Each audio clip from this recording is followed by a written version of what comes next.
अस्सलाम वालेकुम, welcome back to my YouTube channel. उम्मीद है कि आप सब खैरियत से होंगे। आज हम एक्सरसाइज 8.2 के रिमेनिंग 6 क्वेश्चंस करेंगे। क्वेश्चन नंबर वन के पार्ट नंबर 1 से लेकर 6 तक हम लास्ट वाले लेक्चर में डिस्कस कर चुके हैं। ऑलमोस्ट सेम क्वेश्चंस थे। सिर्फ उसमें हमने क्या किया था, क्वाड्रेटिक फार्मूला यूज़ करके क्वाड्रेटिक इक्वेशन को सॉल्व किया था। यहाँ पे भी हम क्वाड्रेटिक फार्मूला यूज़ करके क्वाड्रेटिक इक्वेशन सॉल्व करेंगे। सेम वही प्रोसीजर चलेगा। क्वाड्रेटिक फार्मूला मैंने यहाँ पे एक दफ़ा लिख लिया है और ये कुछ स्टेप्स भी मैंने कर लिए हैं, क्योंकि इससे पहले मैं रिकॉर्ड करी थी लेक्चर, जो कि रिकॉर्ड हुआ नहीं, तो मैं वहीं से कंटिन्यू कर रही हूँ। अब आप देख सकते हैं कि ये हमारी क्या स्टैंडर्ड फॉर्म में ही है, एक्स स्क्वायर एक्स और कांस्टेंट। इसमें से मैंने ABC निकाल लिया। फिर ये सारी वैल्यूज़ हम किस में फार्मूले में पुट कर दी। फार्मूले में पुट करें तो ये माइनस माइनस प्लस हो गया, प्लस माइनस ये क्या क्या हो गया, माइनस माइनस प्लस, 2 × 4, माइनस का साइन आएगा बीच में, इनको मल्टीप्लाई किया 24 आ गया। फिर इसको इसमें से माइनस किया, -20 आ गया। माइनस फिर 20 का एलसीएम लिया तो 2 2 और 5 आ गया। तो मैंने रूट के अंदर 2 2 और 5 लिख दिया। अब आप देख सकते हैं कि रूट के अंदर 2 2 हैं, तो मैं आपको पता है एक पेयर बना के मैं 1 2 क्या कर सकती हूँ, बाहर निकाल सकती हूँ। तो 1 2 मैंने क्या किया, बाहर लिख दिया। अब रूट के अंदर मेरे पास खाली -5 बचा और डिनोमिनेटर में क्या बचा है, 6 है। ठीक है। अब माइनस के लिए आपको पता है हम क्या करते हैं भाई, इसको मैं ऐसे लिख सकती हूँ, बिल्कुल लिख सकती हूँ। और इसको फिर मैं माइनस की जगह मैं आयोटा स्क्वायर लिख सकती हूँ, बिल्कुल लिख सकती हूँ। जैसे कि हम ये लास्ट वाले क्वेश्चन में भी डिस्कस करके आए हैं। आगे मेंशन कर दिएगा कि माइनस की जगह हमने क्या लिखा है, आयोटा स्क्वायर लिखा है। तो आयोटा स्क्वायर बराबर है किसके, -1 के। अब आयोटा स्क्वायर है अंदर, मतलब 2 आयोटा हैं, तो ये भी एक पेयर बनी और एक आयोटा बाहर आ गया। तो ये क्या हो गया, 2 + -2 और एक आयोटा √5 और डिनोमिनेटर में मेरे पास क्या आ गया, 6 आ गया।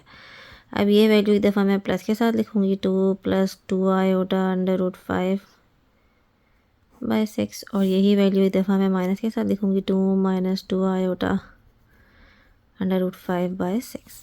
इसमें से आपको पता है ऊपर क्या कॉमन आ रहा है, 2 कॉमन आ रहा है, तो यहाँ पे 1 बच गया और इधर बच गया आयोटा √5 और डिनोमिनेटर में 6। तो 2 1 ज़ा 2, 2 3 ज़ा 6, तो ये हमारे पास क्या आ गया, 1 + आयोटा √5/3। ये एक मेरे पास x की वैल्यू आ गई। दूसरी x की वैल्यू निकालेंगे तो 2 कॉमन लेंगे, तो ये क्या हो गया, 1 - आयोटा √5/6, 2 1 ज़ा 2, 2 3 ज़ा 6, तो ये मेरे पास क्या आ गया, 1 - आयोटा √5/3। ये मेरे पास इसकी 2 वैल्यूज़ आ गई। मज़ीद सॉल्व नहीं हो सकती, आपको पता है रूट है, इसमें 1 में ऐड नहीं हो सकता। अब हम यहाँ लिख देते हैं सोल्यूशन सेट हमारे पास क्या है, 1 + आयोटा √5/3 और 1 - आयोटा √5/3। ठीक है। कुछ और काम नहीं किया, सेम वही काम किया जो लास्ट वाले क्वेश्चंस में करते हैं। मैं बस यहाँ पे माइनस था, तो माइनस की जगह हमने आयोटा स्क्वायर लिखा और फिर उसको रूट से बाहर निकाल के आयोटा कर लिया और फिर जितना सिंप्लीफाई हो सकता है सिंप्लीफाई कर दिया। अब हम आते हैं इसके पार्ट नंबर 8 पर। पार्ट नंबर 8 में ये स्टैंडर्ड फॉर्म में ही है। डायरेक्ट ए हमारे पास क्या है, 6 है, सॉरी, क्योंकि एक्स स्क्वायर के साथ क्या है, 6 है। बी हमारे पास क्या होता है, एक्स के साथ जो वैल्यू होती है वो होती है जो कि है 1, कुछ भी नहीं है तो 1 है और माइनस का है। और सी हमारे पास क्या है, -1 है, जो कि कांस्टेंट होता है, तो ये क्या है, -1 है। अब हम यहाँ फार्मूले में वैल्यू पुट करते हैं, x = -b, तो माइनस बी मेरे पास क्या है, -1 है, प्लस माइनस बी का स्क्वायर मतलब -1 का स्क्वायर। फार्मूला आप लोग ज़रूर यहाँ मेंशन कर लेगा। -4a, सी मेरे पास क्या है, -1 है, अपॉन 2a। इसको सॉल्व करें तो माइनस माइनस क्या होगा, प्लस हो जाएगा।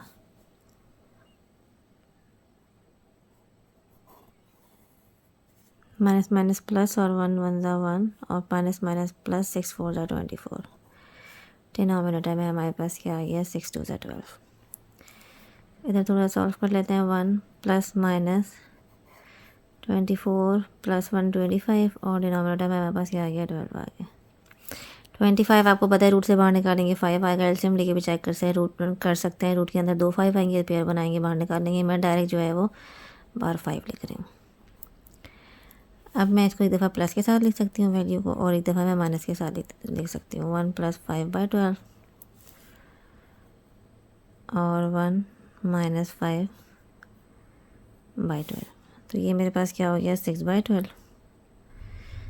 6 1 ज़ा 6, 6 2 ज़ा 12, जो कि हो गया मेरे पास 1/2। एक एक्स की वैल्यू मेरे पास क्या आ गई, 1/2 आ गई। दूसरी हमारे पास क्या आ गई 1 - 5 - 4/12, 4 1 ज़ा 4, 4 3 ज़ा 12, ये मेरे पास आ गया -1/3। ठीक है, सोल्यूशन सेट बनाएंगे, एक 1/2 है और एक है -1/3। तो ये हमारा क्या हो गया, पार्ट नंबर 8 का सोल्यूशन हो गया, बहुत ही सिंपल था। अब हम आते हैं पार्ट नंबर 9 पर। पार्ट नंबर 9 में आप देख सकते हैं ए हमारे पास क्या है 4 है, बी हमारे पास क्या है -10 है, क्योंकि एक्स के साथ जो वैल्यू होती है वो भी होती है कोफिशिएंट, और सी हमारे पास क्या है कांस्टेंट, कुछ भी नहीं है तो 0 है, इसमें कंफ्यूज होने वाली कोई बात नहीं है। डायरेक्ट वैल्यूज़ आप उसमें पुट करें फार्मूले में, माइनस बी, माइनस है इसके साथ भी तो मैंने ब्रैकेट लगा दिया, प्लस माइनस पी का स्क्वायर मतलब -10 का स्क्वायर, -4a मेरे पास क्या है 4 है और c मेरे पास क्या है 0 है, अपॉन 2a मेरे पास क्या है 4 है। ये माइनस माइनस क्या हो गया, प्लस हो गया, plus minus minus minus plus, 10 10 का क्या होता है 100 होता है, -4 4 16 16 0 ज़ा 0, तो ये 0 मतलब कोई भी चीज़ 0 से मल्टीप्लाई होगी तो 0 ही आ जाएगा, तो हमने डायरेक्ट 0 लिख दिया। ये मेरे पास क्या आ गया 8 आ गया। ये हो गया 10 प्लस माइनस 100 - 0 मेरे पास क्या आ गया 100 आ गया। इसको अगर मैं रूट में डालूँ 100 तो आपको पता है बाहर क्या आएगा 10 आएगा, या तो आप एलसीएम लेकर भी चेक कर सकते हैं। ठीक है, एलसीएम लेकर जितने भी 2 आ रहे हैं वो अंदर लिखे, पेयर बना बना के बाहर निकाल दें, जो भी वैल्यू आ रही है 2 आ रही है, जो भी वैल्यू आ रही है। अब इसको एक दफ़ा प्लस के साथ लिख दें, 10 + 10/8, और यही वैल्यू एक दफ़ा आप माइनस के साथ लिख दें, प्लस के साथ तो ये हो गया मेरे पास 20/8, और 2 10 ज़ा 20, 2 4 ज़ा 8, 2 2 ज़ा 4, 2 5 ज़ा 10, तो एक एक्स की वैल्यू मेरे पास क्या आ गई 5/2 आ गई। ये हो गया प्लस -10 कैंसिल हो गया, +10 -10 same value, sign opposite cancel हो गया, न्यूमरेटर में क्या आ गया 0 आ गया, 0/8। आपको पता है कोई भी चीज़ 0 से डिवाइड होती है तो क्या आता है 0 आता है, तो आंसर क्या हो गया 0 हो गया। दो सोल्यूशन सेट बन गए, एक 5/2 बन गया और एक बन गया 0। तो ये हमारा हो गया पार्ट नंबर 9 का सोल्यूशन, जो कि बहुत ही सिंपल था।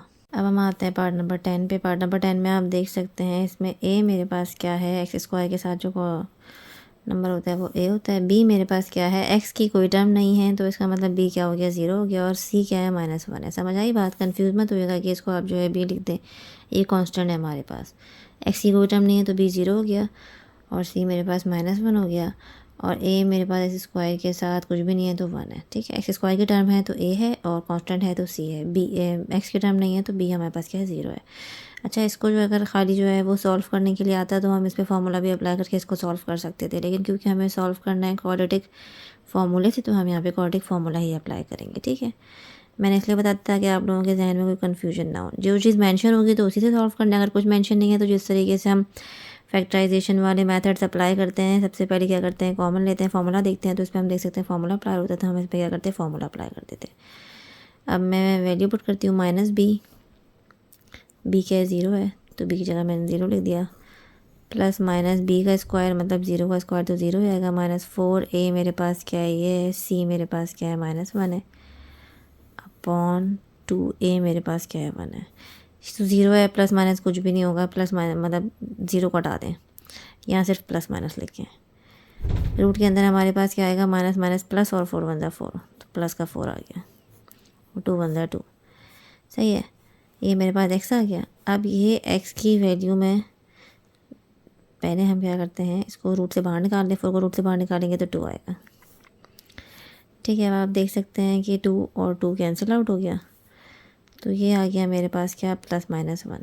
अब x की दो वैल्यूज़ आ गई, एक +1 आ गई, मैं एक दफ़ा इसको प्लस के साथ लिखूँगी, एक दफ़ा मैं इसको माइनस के साथ लिखूँगी, और यही मेरा क्या बन गया सोल्यूशन सेट बन गया। बहुत ही सिंपल हमारा ये क्वेश्चन था, होपफुली आप लोगों को समझ में आया होगा, क्योंकि हमारे पास x की वैल्यू नहीं थी तो b क्या था 0 था, b 0 था तो जहाँ जहाँ b था मैंने वहाँ 0 लगा दिया, 4 आ गया, 4 रूट से बाहर निकल गया 2 होता है। आप लोग एलसीएम लेके भी चेक कर सकते हैं, कैलकुलेटर से भी चेक कर सकते हैं। फिर ऊपर 2 और नीचे 2 कैंसिल आउट हो गया, तो एक प्लस का 1 हो गया, एक माइनस का 1 हो गया, तो मैंने एक दफ़ा प्लस का 1 लिख दिया, एक दफ़ा माइनस का 1 लिख दिया और सोल्यूशन सेट बना दिया। अब हम आते हैं इसके पार्ट नंबर 11 पे, जो कि इसका सेकंड लास्ट पार्ट है। तो इसमें ए मेरे पास क्या है, एक्स स्क्वायर के साथ क्वेश्चन ही है तो 1 है। बी मेरे पास क्या है, -6 है। और सी मेरे पास क्या है, 9 है। मैं फार्मूला में वैल्यू पुट करूँगी। फार्मूला आप लोग ज़रूर मेंशन कर लिएगा। -b प्लस -b का स्क्वायर मतलब -6 का स्क्वायर।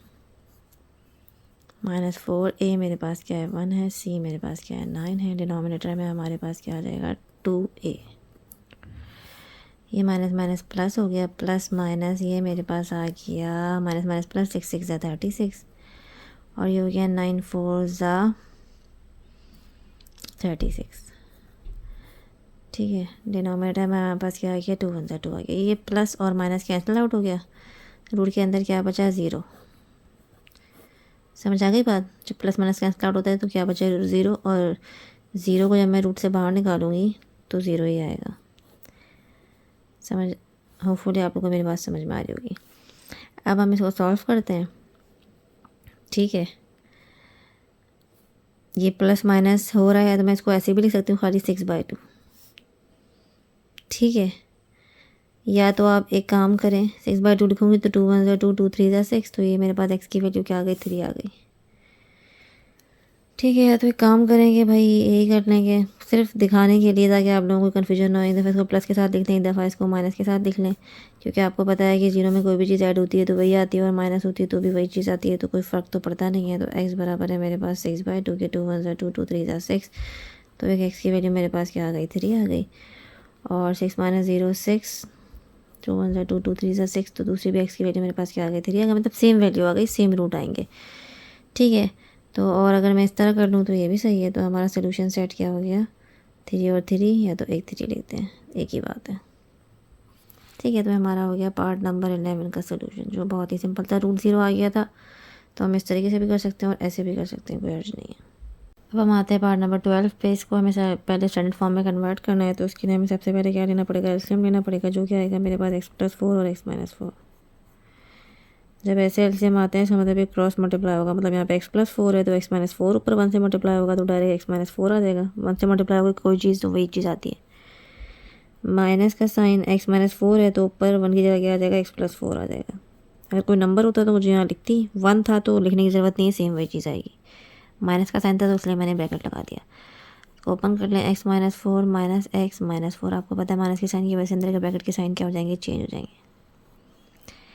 ये हमारे पास क्या हो गया, इसको मैं इस पर मैं फॉर्मूला अप्लाई कर सकती हूँ। a + b - b, जो कि होता है a² - b का स्क्वायर मतलब 4 का स्क्वायर। ये मैं फॉर्मूला यहाँ लिख देती हूँ। जब हम जहाँ जो फॉर्मूला अप्लाई करें वहाँ लिख दिएगा,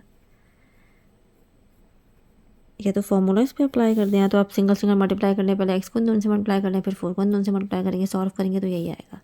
ये फॉर्मूला अप्लाई कर लें। प्लस का x माइनस का x कैंसिल आउट हो गया, 4 4 आपस में ऐड हो रहा है तो -8 आ गया। डिनोमिनेटर में मेरे पास आ गया x² - 4 4 ज़ा 16 बराबर है किसके, 4 के। अब हमें क्या करना है, इस पूरी वैल्यू को उठा के उधर लेके चल चाहते हैं, जो कि 4 के साथ क्या हो जाएगी, मल्टीप्लाई हो जाएगी। तो -8 बराबर है 4 x² - 16। मल्टीप्लाई कर लें तो -8 बराबर है मेरे पास 4x² -16 मल्टीप्लाई बाय 4 करेंगे तो हमारे पास आ रहा है 64। ठीक है, उसके बाद हम सबको एक साइड पे लेकर चले जाते हैं। तो x² और 64 को उधर ही रहने देते हैं, 8 को उधर ले जाते हैं। अगर माइनस हो रहा है उस तरफ जाके प्लस हो गया, बराबर एक साइड पे 0 आ गया। समझ आई होपफुली आपको मेरी बात। इसको मैं उधर लेके चली गई और सबको मैंने एक साइड पे लिख दिया और उधर 0 लिख दिया। ये दोनों नंबर हैं आपस में ऐड हो रहे हैं, तो ये मेरे पास आ गया -56। अब आप लोग देख सकते हैं कि इसको मैं सिंप्लीफाई कर सकती हूँ थोड़ा सा, फिर हम इसको क्या करेंगे, क्वाड्रेटिक फार्मूले में पुट कर देंगे। इसमें से 4 कॉमन आ रहा है और 56 जो है वो 4 के टेबल में आता है। ठीक है, 56 जो है वो हमारे पास 4 के टेबल में आता है, जो कि 14 नंबर पे होता है। तो हम क्या करते हैं, 4 कॉमन ले लेते हैं। ये मेरे पास हो गया x² और ये मेरे पास क्या हो गया, 14 बराबर है किसके, 0 के। 4 कॉमन क्यों लिया, क्योंकि 4 0 से डिवाइड होकर 0 हो जाएगा। तो खाली मेरे पास क्या बचेगा, x² - 14 बराबर है किसके, 0 के। अभी मेरे पास स्टैंडर्ड फॉर्म में आ गई। a मेरे पास क्या है, 1 है। b मेरे पास क्या है, 0 है, क्योंकि x की कोई वैल्यू नहीं है। और c मेरे पास क्या है, -14 है।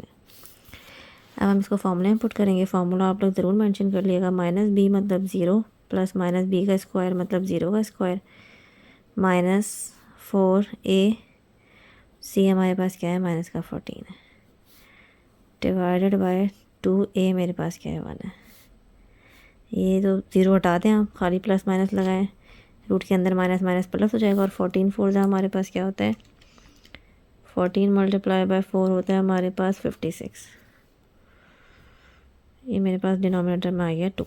अब आप देख लें, चेक कर लें कि रूट के अंदर से 56 बाहर आता है कि नहीं आता। तो ये आता है 2 अंडर रूट 14 को सॉल्व करेंगे तो प्लस माइनस 2 अंडर रूट 14 आएगा। आप इसको जो है वो एलसीएम लेके भी चेक कर सकते हैं।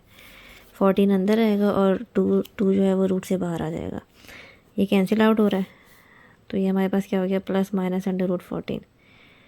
अब ये एक्स की वैल्यू है तो इसको मैं एक दफ़ा प्लस 14 लिख सकती हूँ और एक दफ़ा मैं इसको माइनस अंडर रूट 14 लिख सकती हूँ। ठीक है, अब मैं इसका सोल्यूशन सेट बना लूँगी। तो ये मेरे पास क्या आ जाएगा अंडर रूट 14 और ये मेरे पास माइनस अंडर रूट 14। ठीक है, फिर आप लोगों को मेरी बात समझ में आई होगी। पहले हमने क्या किया, इसको सिंप्लीफाई किया यानी एलसीएम लिया है। एलसीएम लेने के बाद इस पर फॉर्मूला अप्लाई होता है, फॉर्मूला अप्लाई कर दिया, फिर इसको उधर लेके चलेगा, मल्टीप्लाई कर लिया, फिर सारी वैल्यू एक साइड पर लेकर आ गए और एक स्टैंडर्ड फॉर्म में कन्वर्ट कर लिया। फिर ए बी सी निकाल लिया। ए बी सी निकालने के बाद जो है इसको सॉल्व किया हमने, रूट से बाहर निकाला तो 56 2 अंडर रूट 14 आ गया, एक प्लस का अंडर रूट 14 एक माइनस का अंडर रूट 14 और ये हमारा क्या आ गया आंसर आ गया। यहाँ पे हमें एक्सरसाइज एंड हो गई। अगर आप लोग उसमें कोई कन्फ्यूजन हो तो आप लोग कमेंट सेक्शन में पूछ सकते हैं। साथ ही लाइक करें, शेयर करें, सब्सक्राइब करें और बेल आइकन भी प्रेस करें ताकि नेक्स्ट आने वाले लेक्चर की वीडियोस आप तक सबसे पहले पहुंच सके। तो मिलते हैं नई एक्सरसाइज के साथ, तब तक के लिए अपना ख्याल रखिएगा। थैंक यू, अल्लाह हाफिज़।